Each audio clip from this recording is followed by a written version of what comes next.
एकैकमक्षरं पुंसां महापातकनाशनं लोकाभिरामं रणरङ्गधीरं राजीवनेत्रं रघुवंशनाथं कारुण्यरूपं करुणाकरन्तं श्रीरामचन्द्रं शरणं प्रपद्ये मनोजं मारुततुल्यवेगं जितेन्द्रियं बुद्धिमत्तां वरिष्ठं वातात्मजं वानरमुख्यं श्रीरामदूतं शरणं प्रपद्ये महायोगपीठे तथे भीमरत्यां परपुण्डरीकाय दातुमुनीन्द्रैः समागत्य तिष्ठन्तमानन्दघनं परब्रह्मलिङ्गं भजे पाण्डुरङ्गं पुण्डरीकावधे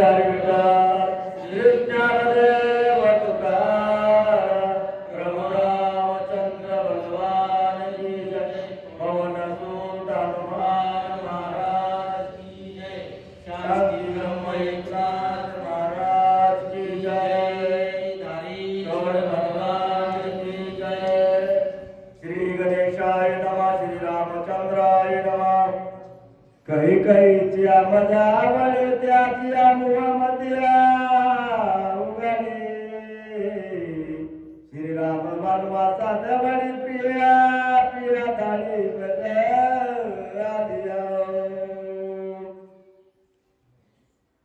गुण अशा प्रकारचा विषय भगवान श्रीरामचंद्र प्रभूंनी 14 वर्षासाठी वनवासात जावं आणि दुसऱ्या वरामध्ये माझा भरत राजगादीवरती बसवावा अशा प्रकारे वरदान राजाधिराज चक्रवर्ती सम्राट अयोध्या नरेश दशरथ महाराजांच्याकडे कैकेयी मातुश्रीने मागितलं आणि एवढा राजा प्रचंड पराक्रमी संपूर्ण स्वर्गावरती सुद्धा जे राजे आक्रमण करू शकतात आणि स्वर्ग जिंकण्याची ताकद आहे त्यांच्यामध्ये, परंतु घरी मात्र त्या ठिकाणी विलास झाला नाही, गप्प बसावं लागलं.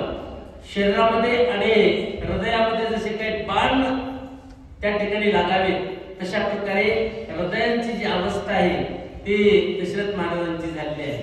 माऊली त्या ठिकाणी वर्णन करतात की जैसा ब्रह्मन भेदी कोडी भरते से काष्ठ कोरडे परी कळीके माझी सापडे कोवळी तेथ उत्तीर्ण होईल प्राणे परी ते कमळ दळ चिरून नेले तैसे कठीण कोवळेपणे स्नेह देखा हे आदिपुरुषांची माया ब्रह्मे आहे तयाची आया कैसा भोगविला ऐके राया संजयो म्हणे. या दशरथ महाराजांना एक प्रकारचं अत्यंत दुःख झालेलं आहे. भगवान श्रीरामचंद्र प्रभूंची आणि माझी 14 वर्षांची ताटातूट होणार आहे. भगवान परमात्मांचं आणि माझं दर्शन 14 वर्ष होणार नाही याचं जे असणारं दुःख महाराजांना त्या ठिकाणी झालेलं आहे. महाराज विवळ झालेले. जशी काही एक प्रकारची मूर्छा आली तशी मूर्छा आणि दशरथ महाराजांना त्या ठिकाणी आलेली आहे. दशरथ महाराज काय करतात शांतीप्रमाण नातराय सांगतात. श्री वल्लभाप्त पण जोमानी तो मूर्ख पूर्ण श्रीरामाची वनवास प्राण आदि नागवन त्रिलोक्यो संपूर्ण त्रैलोक्यावरती एक प्रकारचं मोठं आक्रमण व्हावं तशा प्रकारचं आक्रमण दुःख आणि राजाधिराज चक्रवर्ती सम्राट दशरथ महाराजांना झालेले. अयोध्या कांडाचा विषय आहे. अयोध्येतला हा जो असणारा प्रसंग आहे. अयोध्या मथुरा माया काशी कांची अवंतिका पुरी द्वारावती चैव सप्तैता मोक्षदायिका. अशा आणि अयोध्येमध्ये भगवान श्रीरामचंद्र प्रभूंनी वनवासाला जावं हा जो असणारा आणि मागणी या कैकेयी मातुश्रींनी महाराजांना मागितली. महाराज अतिशय दुःख झालेले. मला वाचकांना एक नम्रतेची विनंती की कृपा करून आपण जर थोडासा माईक जर थोडासा एक 4 बोटावरती जर दूर जर ठेवला तर मला आणखी जास्त समजेल. तसं आता साठीभूत नाट्य झालेली आमची. आता कानाचे जे वायरिंग आहे ते टोटल आता स्पष्ट होत आलेली. इथं आता कुंडीराम महाराजांना एक 5 मिनिटाचा विसावा द्यायचा म्हणून मी या ठिकाणी बसलोय. गुरुनाथ गुरुवर्य कुंडीराम महाराज चालत अतिशय सुंदर अशा प्रकारचं वक्तृत्व की मला तर वर्णन असं करावं वाटलं त्यांचं का शब्द ब्रह्माची मुसे आली की गंगा पे उसळली की पतिव्रते आले वार्धके जैसे तैसे साच आणि मवाळ मितले आणि रसाळ शब्द जैसे कल्लोळ अमृताचे. ज्याप्रमाणे अमृताचा वर्षा व्हावा अशा प्रकारे गुरुनाम गुरुवर्य महाराजांची चाळक महाराजांची वाणी आपण श्रवण करत होता। ज्याप्रमाणे एखाद्या फार मोठ्या समुदायाला लक्झरी मधून प्रवास करण्याची सवय असते, लक्झरी मधून हेलिकॉप्टर मधून किंवा विमानातून प्रवास करत करत जर टमटम मध्ये जर बसण्याचा योग जर आला तर मग त्या संपूर्ण भाविक भक्तांना अवघड वाटतं की आतापर्यंत आपण लक्झरी मधून एरोप्लेन मधून प्रवास चालला होता, परंतु हे काय टमटम आला आमच्या राशीला। तशा प्रकारे आमचं हे टमटम खडखड खडखड करीत आता चालणार आहे एक 5-2 मिनिटं, लगेच नंतर आपण पुढचे वक्ते ज्यांची काही सेवा राहिलेली त्यांना आपण बसूया किंवा परमपूज्य आदरणीय गुरुवर्य श्री हरिभक्तपरायण रामायणाचार्य गुरुवर्य पुंडीरामजी महाराज चाळक साहेब यांचंही आपल्याला आणखीन ऐकायचं आहे। थोडासा विश्रांती म्हणून आपण थोडंसं श्रवण करूया भगवान श्रीरामचंद्र प्रभू आणि त्या ठिकाणी त्यांचे आणि माझा वियोग होतोय, टाटातूट होते, याचं जास्त दुःख महाराजांना अतिशय झालेलं आहे। महाराज काय करतात? पुरेसे प्रलोभे न द्यावी वाक, सोय मागणे नाही ते देखो, संधी असा दोन्ही आटक नरकदायक मागण्यो। त्या ठिकाणी शांतीब्रह्म नाथराय या ओवीच्या माध्यमातून संपूर्ण विश्वाला एक प्रकारचा संदेश देतात की कुठलेही पुरुष जर असतील तर त्या पुरुष मंडळीने स्त्रियांना कुठल्याही प्रकारचं आमिष दाखवू नये किंवा वचन देऊ नये। जर का वचन जर दिलं तर मग स्त्री स्वभाव असा आहे की कोणत्या वेळेस कुठं त्यांना त्या वचनामध्ये गाठण्याचा प्रयत्न करतील याचा नियम नाही बरं का। घाटामध्ये जर पकडलं चोरांनी तर ते परवडलं, त्यांच्या बरोबर आपण हाताचे 2 हात करू, परंतु घरच्याच्या जर तडाख्यात जर सापडलो आपण, इकडचं नाही दारून मधलं या धारेश्वर गल्लीतलं या परिसरातलं, पण आपण तिकडचं पलीकडचं पेठातलं बोलू आपण, गालीत कुली पेठातली इकडे। तर खूप मोठं दुःख आहे बरं का, दुःख बांधवडी आहे हा संसार, सुखाचा विचार नाही कोठे, ये मृत्यूलोकी सुखाची कहाणी, ऐकी जेल कवनांचे श्रवणी, कैची सुख निद्रा अंतरुणी इंगळांचे, हा कटकट आहे उपटे, मृत्यू लोकींचे उपराटे, एक अर्जुना जरी उचटे, जन्मदासी तू तरी जडजडोनी वहिला निग, या भक्तीची वाटे लाग, जिया पावसी अव्यंग निज धाम माझे। त्या ठिकाणी प्रत्यक्ष माऊलीने सुद्धा बोलून गेले की जर का आपण कुठल्या शब्दामध्ये किंवा वचनामध्ये जर घरच्यांच्या आणि अडकले गेलो तर कधी ते कुठं कुंडीत पकडते याचा नियम नाही बरं का। माझ्यावरतीच आलेली अशी वेळ आहे की मी एक प्रत्येक वर्षी आपलं कधी संक्रांतीच्या टायमाला एक दागिना घेत होतो। ड्युटीला असायचो पोलीसमध्ये, आणि पोलीसमध्ये ड्युटीला असताना नाकाबंदी वगैरे अशा प्रकारचा कार्यक्रम आला की मग 10-5 जमायचे आमच्या जवळ, मग आम्ही आपल्या घरचे सांगून टाकायचं की या संक्रांतीला तुम्हाला काहीतरी करून टाकू। मग त्यांनी कधी नेकलेस, कुठे 7 पीस हे असलं ते मागणी असायची प्रत्येक वेळेस। माझ्या घरच्यांच्या तडाख्यात सापडल्याच्या नंतर ते एक उदाहरण आहे थोडंसं शांतीप्रमाण नाथराय वर्णन करतात की घरच्यांना म्हणजे स्त्रियांना कुठल्याही प्रकारचं आश्वासन देऊ नये, वचन देऊ नये। जर वचन जर दिलं तर त्या वचनामध्ये कधी कुंडीमध्ये पकडतात त्या याचा भरवसा नाही बरं का। तर त्या ठिकाणी नेकलेस 7 पीस असं करता करता आम्ही प्रत्येक वर्षी कार्यक्रम चालू होता। संक्रांत जवळ आली आणि संक्रांत जवळ आल्याच्या नंतर आमच्या घरच्यांनी विचारलं की यावर्षी संक्रांत कशावर येईल, म्हणलं बहुतेक माझ्यावरच आहे, म्हणाला काय हरकत नाही। एक स्त्री स्वभाव असतो, स्त्री स्वभावांचे जे गुण आहेत कशा वचनामध्ये बांधून ठेवतात, आणि नेमकं ज्यावेळेस पुरुष अडचणीमध्ये आहेत त्यावेळेस अधिकच कशी अडचण निर्माण होते याबद्दल शांतीप्रभू नाथराय सांगतात की कृपा करून पुरुष मंडळीने कुठल्याही प्रकारचं वचन देऊन स्त्रियांना एक प्रकारचा लोभ निर्माण करू नये ही विनंती नाथराय करतात। दुष्ट दुर्धर स्त्री चरित्र सर्वदा बोलते व्याध शास्त्र, ते बिन मानून या पामर जाणू पात्रात तुका। त्या ठिकाणी दशरथ महाराज एक प्रकारचा पश्चाताप करू लागले, पश्चातापेन पश्यंती, एक प्रकारचं दुःख झालं की भगवान श्रीरामचंद्र प्रभूंना 14 वर्षांच्यासाठी वनवासामध्ये पाठवायचं आहे आणि इथं भरत महाराजांना त्या ठिकाणी राजगादीवरती बसवायचं आहे।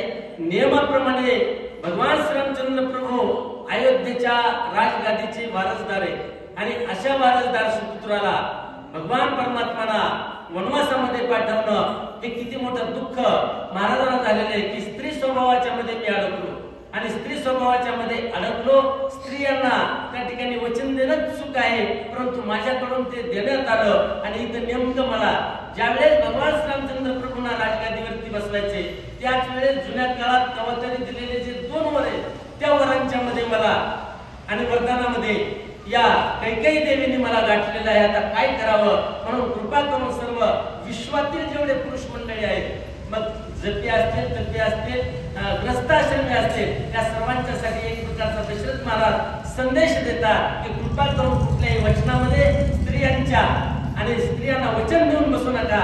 जर का दिलं तर माझी जी गत झाली म्हणजे दशरथ महाराजांची जी अवस्था झाली ती तुमची सुद्धा होऊ शकते, असं दशरथ महाराज या ओळीच्या माध्यमातून संदेश देतात. जे विवतीचे पाळीचे स्वान तैसा मी झालो स्त्रीचे आदिन ते फळ पावलो या संपूर्ण वनाभिगमन श्रीराम. तर त्या ठिकाणी एक प्रकारची अवस्था म्हणजे श्वानासारखी झाली. श्वान म्हणजे कुत्र जसं असतं ना तशा प्रकारची अवस्था झाली. जसं काही त्याला तो मालक, कुत्र्याचा मालक जसा काही कधी बांधून टाकतो, कुठेही त्या ठिकाणी जाण्याची परवानगी वगैरे नसते, स्वातंत्र्यामध्ये राहावं लागतं, तशा प्रकारे मला या स्त्री वचनामध्ये एक प्रकारची फाशी लागण्यासारखी झाली.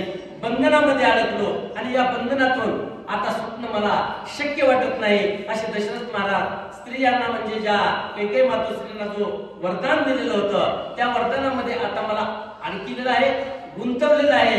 मला इकडे अजिबात करता येत नाही. आता काय करावं एक जर विचार जर केला, स्त्रीचं जर त्या ठिकाणी जर हट्ट जर त्या ठिकाणी जर सांभाळला तर भगवान श्रीरामचंद्र प्रभूंची आणि माझी ताटातुटी होती. भगवान श्रीरामचंद्र प्रभूंना इथंच जर ठेवून घेण्याचा जर प्रयत्न केला, राजगादीवर जर बळच बसवण्याचा प्रयत्न केला तर त्यांना आपण जे काही मागच्या काळामध्ये भूतकाळामध्ये वरदान दिलेले त्या वरदानातून या सूर्यवंशाला एक प्रकारचं लांछन लागल्याशिवाय राहणार नाही. की या सूर्यवंशातले लोक आतापर्यंत प्रत्येक शब्दाचं पालन करत होते. जे काही वचन दिलेले वचन न मोडी सर्वथा या न्यायानुसार वचनाला कधीही त्या ठिकाणी तडा जात नव्हते, तडा जाऊ देत नव्हते. परंतु दशरथ महाराजांनी मात्र वचनाचा भंग केला. दिलेली जी असणारी एक वचन होतं किंवा दिलेलं जे आश्वासन होतं ते आश्वासन मोडलं. अशा प्रकारचा कलंक या सूर्यवंशाला लागण्याची शक्यता आहे. काय करावं आता मी दशरथ महाराज विचार करतात. पाहुनी कैकेयीचे वदन रायाच्या लाया क्रोध दारुण नष्टे दुष्टे दुर्भाग्य दानो द्वेष्या संपूर्ण श्रीरामे. त्या ठिकाणी दशरथ महाराज अत्यंत खवळलेले आहेत. ज्यावेळेस आणि कैकेयी मातोश्रीने अशा प्रकारचं वरदान मागितलं, एका वरानं भरताला राजगादी, दुसऱ्या वरानं भगवान श्रीरामचंद्र प्रभूंना 14 वर्षांचा वनवास, हे ज्यावेळेस शब्द महाराजांनी ऐकले त्यावेळेस दशरथ महाराज म्हणतात इतका राग आला दशरथ महाराजांना. भगवान श्रीकृष्ण परमात्मा त्या ठिकाणी सांगतात बरं का, ध्यायतो विषयान् संगस्तेषु पूजायते संगात संजायते काम कामात क्रोधो विजायते क्रोधात भवति सम्मोह सम्मोहात स्मृती विभ्रमः स्मृती भ्रंशात बुद्धिनाशो बुद्धिनाशात प्रणशती. त्या ठिकाणी आपण स्त्रीला जे वरदान दिलेलं होतं, जे काही आश्वासन दिलेलं होतं त्या आश्वासनामध्ये नेमकं अगदी टायमाला मला त्या ठिकाणी गुंतवलेलं आहे. म्हणून दशरथ महाराज अतिशय रागावलेले आहेत, नष्ट आहे, दुष्ट आहे, काही अक्कल बिक्कल आहे का नाही अशा प्रकारे. आणि या कैकेयी देवीला बोलतात राम काय केला अपराध त्यावरी तुझा दुर्धर क्रोध दंड केल्याते विरोध पास निर्बंध भगवत. दशरथ महाराज कैकेयी मातोश्रींना सांगतात की देवी कैकेयी, भगवान श्रीरामचंद्र प्रभूने असा काय अपराध केलेला आहे, काय गुन्हा केलाय, काय दोष घडलाय त्यांच्या हातून, का तुझा काही मत्सर आहे भगवान श्रीरामचंद्र प्रभूंच्या बद्दल, नेमका काय गुन्हा आहे की त्या गुन्ह्याच्या पोटी भगवान श्रीरामचंद्र प्रभूंना प्रायश्चित्त आणि शिक्षा म्हणून वनवासाला पाठवायचं नियोजन करतेस तू, काय भगवंताची चूक आहे सांग कृपा करून. दशरथ महाराज कैकेयीला विचारतात भरता परिसियाती प्रीती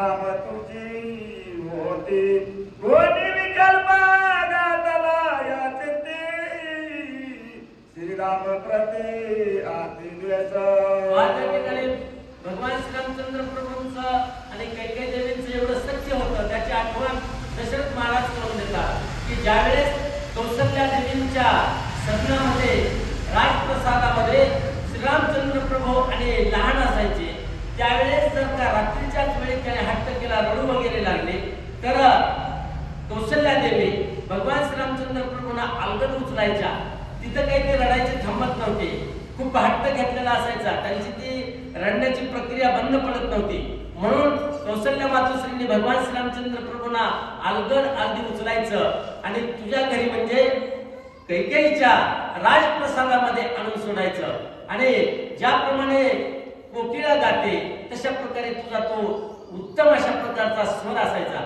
आणि तुझं ते गाणं ऐकल्याच्या नंतर तुझं ते गायन ऐकल्याच्या नंतर भगवान श्रीरामचंद्र प्रभू अगदी चूप व्हायचे म्हणजे शांत व्हायचे एवढा भगवान श्रीरामचंद्र प्रभूंचा आणि तुझा अत्यंत लळा होता मात्र प्रेम होतं परंतु आताच कुठं बिघडलं भगवान श्रीरामचंद्र प्रभूंनी काय बरं अपराध केला तुझा काही सांग मला कृपा करून राजाधिराज दशरथ महाराज बोलतात कौसल्य परिसी अधिक श्रीराम तुझा सदा निज सेवक